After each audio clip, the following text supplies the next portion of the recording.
Welcome to Folklorama at Home, the virtual experience presented by the Manitoba Government Safe at Home program. My name is Tanya, and I'll be your tour guide as we check out cultures from around the world, including some in our own backyards. If you would like to chat with us today, feel free to do so in the chat bar. Otherwise, grab your passport, sit back, relax, and welcome to the art of origami with our friend Brian. Hi, Brian. Hi, Tanya. How are you doing? I'm doing pretty good. You? I'm excellent. Tell me about origami. Origami, it's paper. It's paper. It's a lot of paper. Where did it begin, or where did the word come from? Well, actually, I think where it started was in China, because they invented I didn't know that. Yeah, well, they invented They paper. invented paper? Yes, they did. Wow.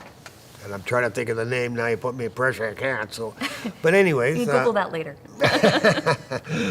But in around the 16th century, it came over to Japan through, I believe it was monks that came over.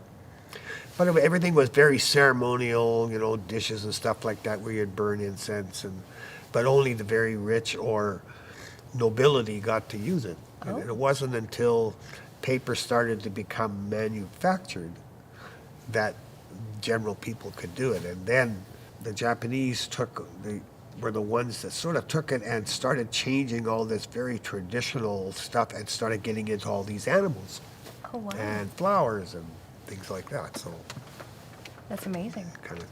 Now, where did your passion come from? When did you learn this? When did I learn this? Was probably I bought a book, and like most people, it was really fancy, but I didn't know how to fold.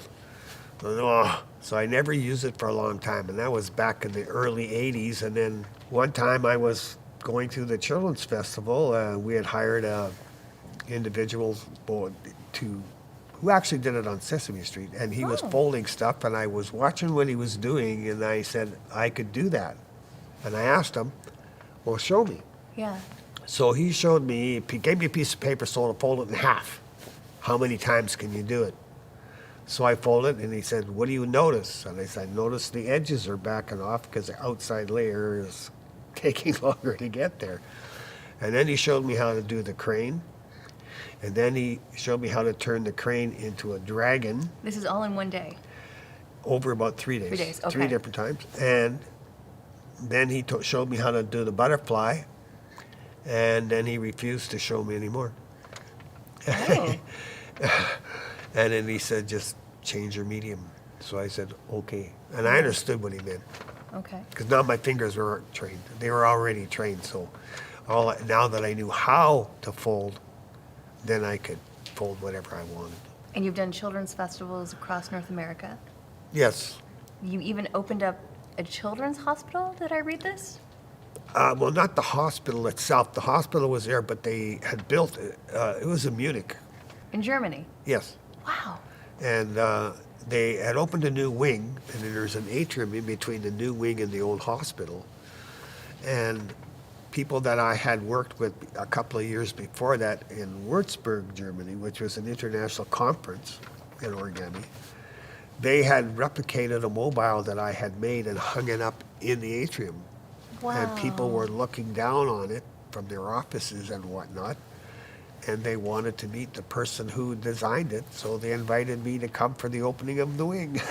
That must have been so special. Yeah, it was. Now, from all your festivals you've done across North America, your travels, I heard you did something special with the Human Rights Museum. Do you want to tell us about that? Yeah, that was back in 2017. It actually was a continuation of something in 2007. When they were raising funds, well, now it was open, and they had this sort of peace day kind of thing, or something. And I was recommended to them, I guess. And actually, some of the people knew me. But they wanted to do 1,000 cranes for some peace thing, right? 1,000 cranes. Well, if you fold 1,000 cranes, you're supposed to get your prayer or your wish, right? Oh, That's the legend of Okay. it, right? So I asked 4 students that had been coming to the Cultural Center at the University of Winnipeg, some exchange students, who I knew had been known them for almost 6 months at that time, because they would come every week. They were great. They were volunteers and stuff. And I asked them if they wanted to come and help me. And they all four said, yeah.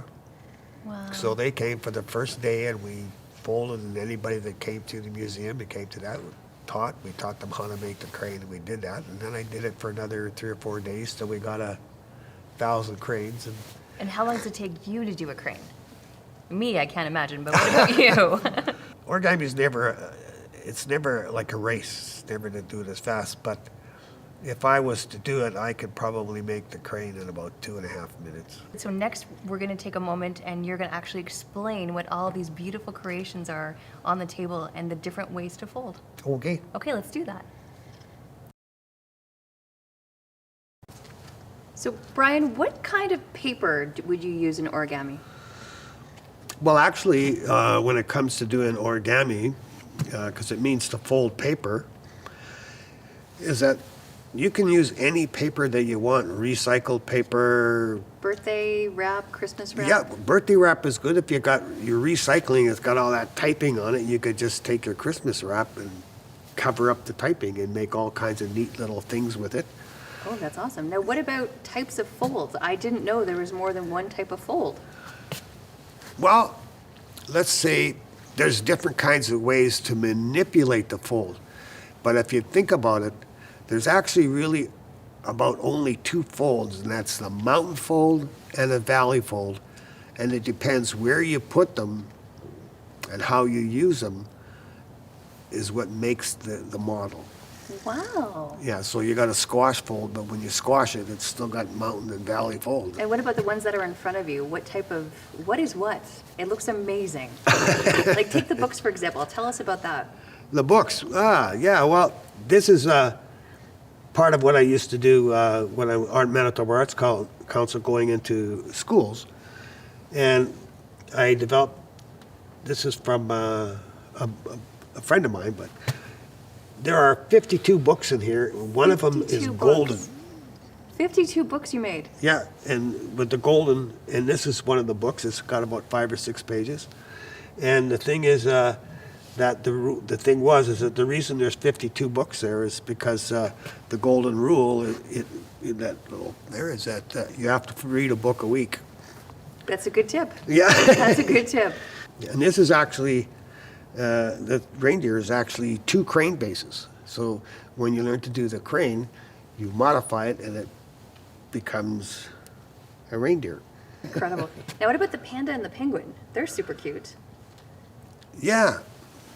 Well, this is actually out of a kite base, which this is. A kite base? Well, yeah, Not like a flying kite. yeah. Oh, Well, but the kite has a certain shape. right. So when you fold it, it'll be a kite. Okay. When I teach you how to fold, you'll see. I'm excited. And the panda is, I was given one back in 1985 from a Japanese lady at the Children's Festival named Kaznoko. And I asked her for one and she said no. Wow. And she said, wait till the end of the week. Well, I was being coordinating there. So I met her at the end of the week, and then she gave me a panda, because I had asked for one, and I asked her to show me how, and she said no. She said, go home and learn. Wow. So I did. So you did. Good on you. And then I ended up developing my own way to fold it. Okay, now in this section, what do we have? So much. I don't know where to even begin. Yeah, One's shiny, well, one's... there's a lot of things that are in here are actually kind of related. I'll back this up just a touch. Starting from here, this is a swan, Okay. which we'll be doing later. This is the crane, but modified. Modified your way or modified a certain way? A certain way. It's called well, yeah, because you can see this is the crane, but rather than doing the way the crane's normal wings are, do it different. It becomes a nesting crane. I call Oh. that. This is also the crane. So like when you learn how to do the crane or the crane base, you can turn a lot of things in. Okay, so we saw the reindeer, but this dragon here is the same thing. It's a modified crane. No Okay? way. Yeah. Okay. Modified crane, and the head is actually from the crane base too, but they do what they call stretch crane base. You pull it, it pops, and you do and you get a head. You do well This is by quilters. Kasahara, and this is a Robert Neal dragon. Now, are these the same type of folds that you've seen, that you kind of showed us before, or is that a different kind of fold?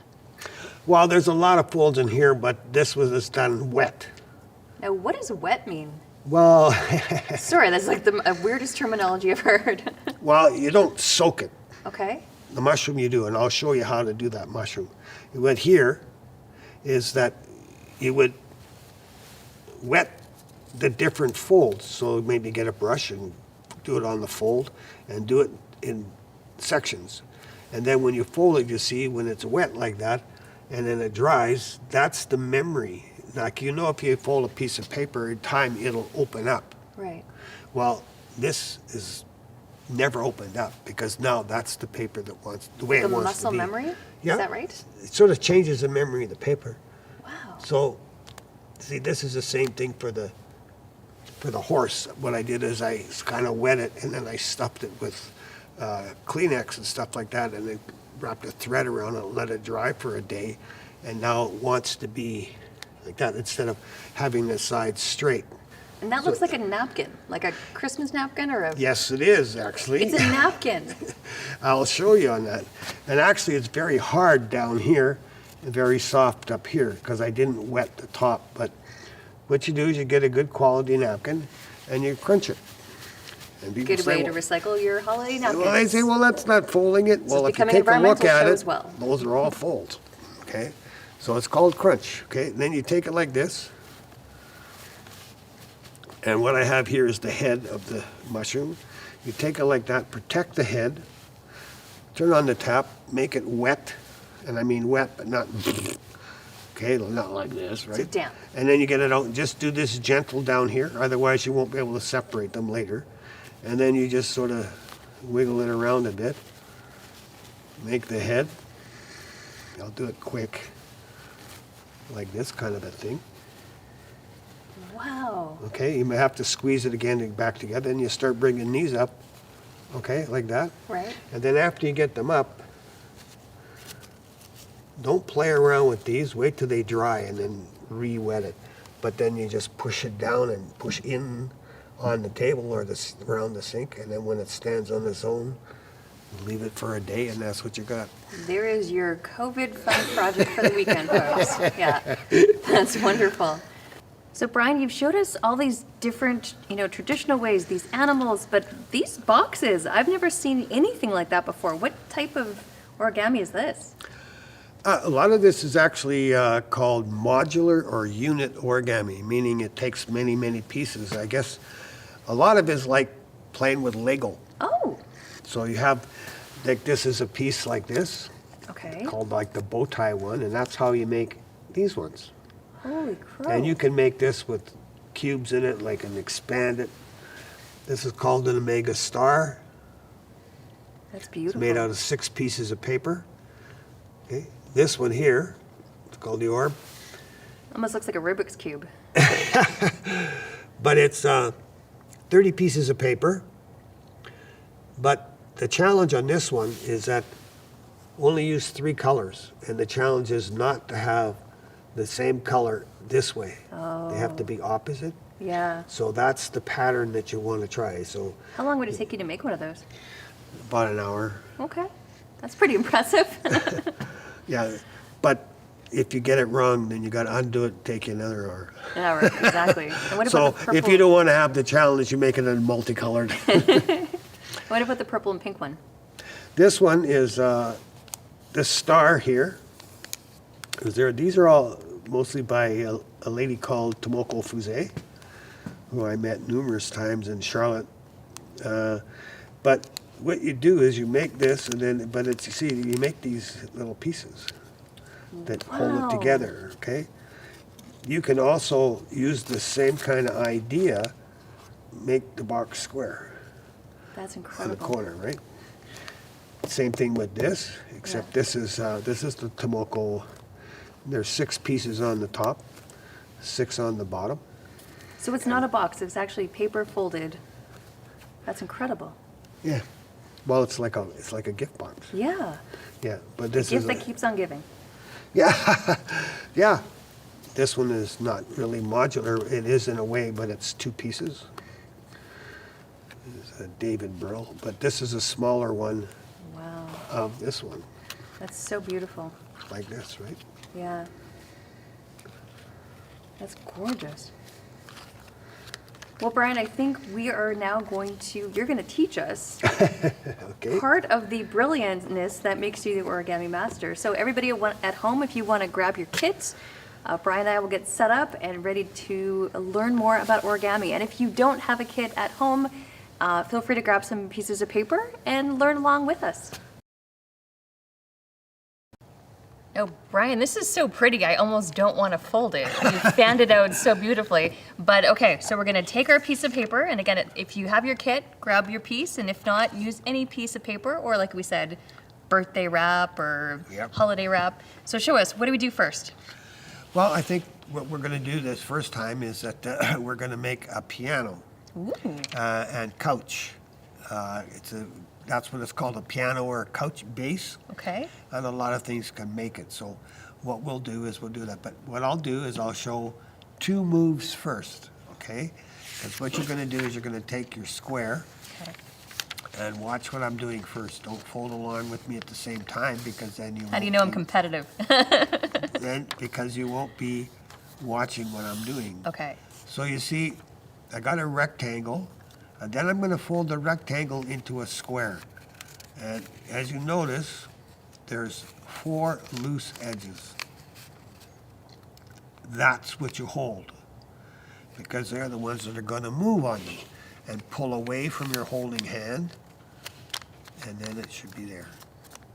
And then open it back up to the rectangle, like that. Okay. And does that take the air out of the paper, or why do we do that?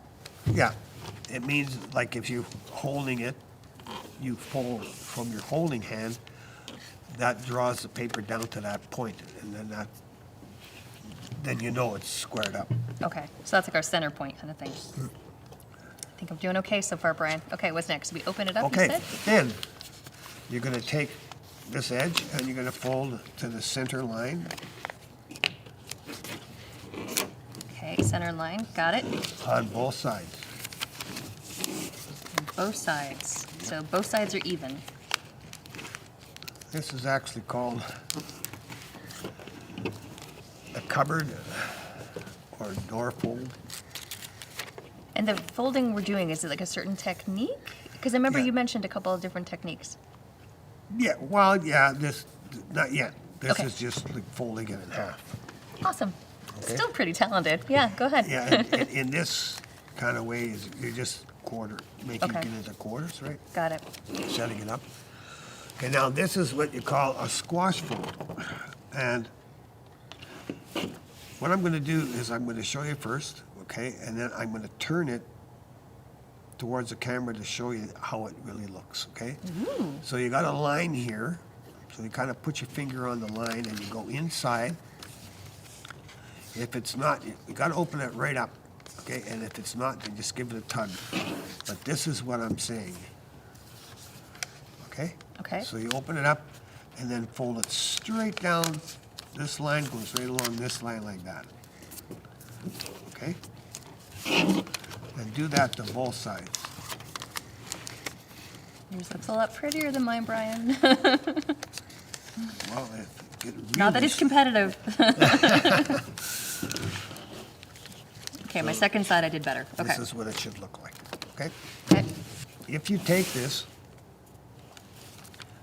and we're actually making the couch piano base, is that fold it up to the line where they meet, see, right up to there. Okay. And if you have the kit and you have piano keys, you would glue the piano keys on it right now. Or you could wait till later.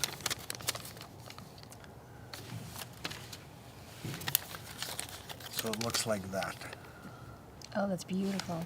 Yeah. okay? Now, if you take this and you fold it up this way, I'm going to take this and move it around, show you, okay? Okay. This could be like a store. If you did this and you did it with the piano keys tucked inside, this could be your school. And you could write your school or library name right on here, okay? If you have it like this. And you grab the seat of the couch, you have a dresser. Wow. If you fold this down, you could have a stove, dishwasher, dryer of clothes, dishwasher clothes, and stuff like all kinds of little things like that. Okay? All these options from one fold. Well, a couple different folds, but still. And if you didn't fold that in half and you just folded it up like this, and you brought it down like this, you'd have a couch. Okay, so how did we get to the couch? Okay, the couch is just leaving it down like that Okay. and just folding the whole section up like this Oh, first. okay. And then you fold this side in. Fold this side in Yeah. and like this, and reintroduce the fold because now it's thicker. Right. And then just hold it up. Don't open it up like this. Just pull the seat down, and the seat gets caught on the Wow. side. So, Brian, that was really neat. Next, I heard we're going to make the Swan. Yes. Teach me how to do that, or teach us how to do that. I will, and we'll go a basic one first, and then I'll show you how to modify it to look like this. Okay. Okay? So what we're going to do is we're going to make what they call the kite base. So what you're going to do is you're going to fold it in a triangle. And what I like to do is to get it in place, I like to take it off the table a bit. Okay? And what I do is I use my fingers like this to line it up. And once that's there, you always pull from your holding hand. And I know that's the middle. And I don't really hard fold it here until I get to the end so that I can make sure that it's there. One thing I might mention too is that I feel the paper and I feel the fold and it creases. And what it does then is what I feel on my fingers is in my brain. Wow. And so I see it in my brain. Yeah. Okay, because I feel it, I know what I'm feeling, okay? I actually met a Japanese folder who lost his eyesight when he was about 4 or 5, I think, or something like that. Okay, 1 second. What's this next one you're doing? Case, okay, now this is the kite. I'm just going Okay. to do it first so you can Okay. see, and then you're going to match that up. Does it have to Okay. be on a certain side, or Right does it on matter? the line, Okay. and this is where you see, you can feel it, but you can't see it because Okay. it's right at this tip, Yeah. right? So it's really hard to get it tight in there, okay? Now that's why they call it the kite fold. You can make a lot of things from here, Looks like a kite. okay? Kite fold. Yay, us. Okay, what's next?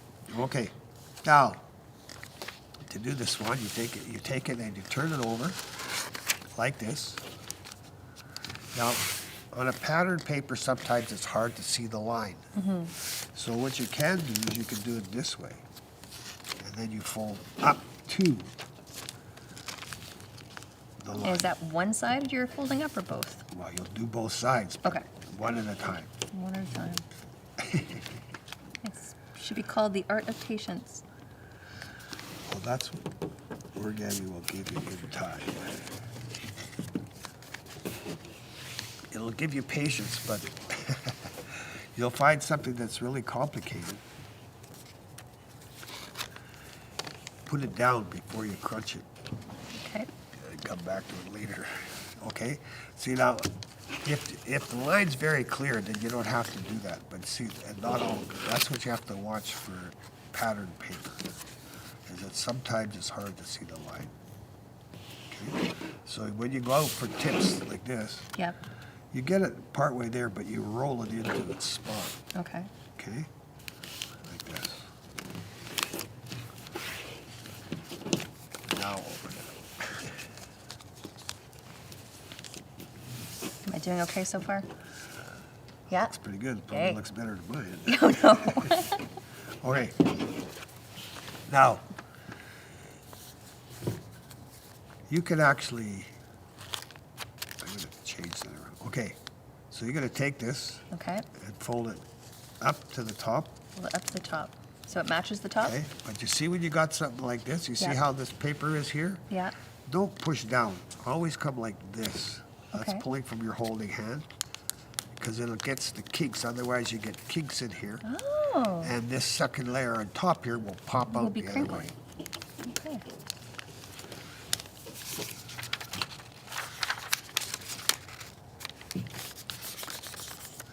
You got it? Yep. I'm just rushing along here. Okay. I'm like, don't mess Okay. with me. Now you do this. Now you do the same thing back this way. So you see how I take it, I roll it around my finger Yeah. to get some of the kink. Otherwise, it's like a really hard pull. So you go like this. You just fold it like that. Okay. Okay.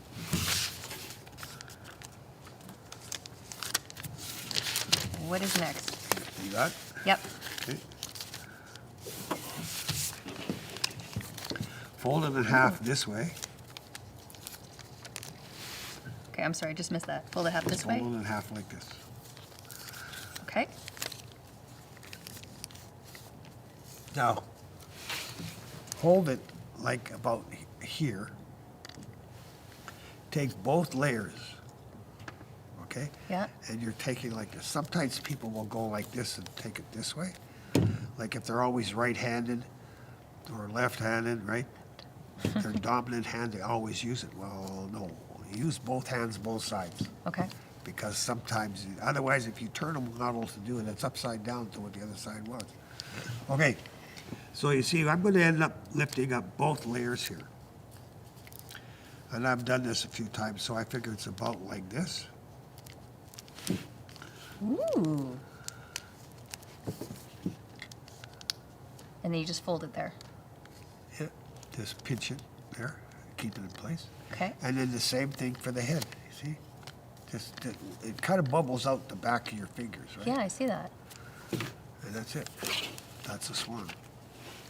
We did it, Brian. Way to go. I'm so proud of us. Well, mostly me, Alright. but yes, very proud of us at home. I hope your swan turned out as beautiful as ours did. Brian, thanks so much for joining us today. Really appreciate it. It's been a fantastic to learn all about the Brian's amazing life and also about the art of origami. Tune in next week. And what is going on? Check us out at folklorama.ca. Follow us on our social media channels as well at Folklorama. Thanks for joining us and have a great night.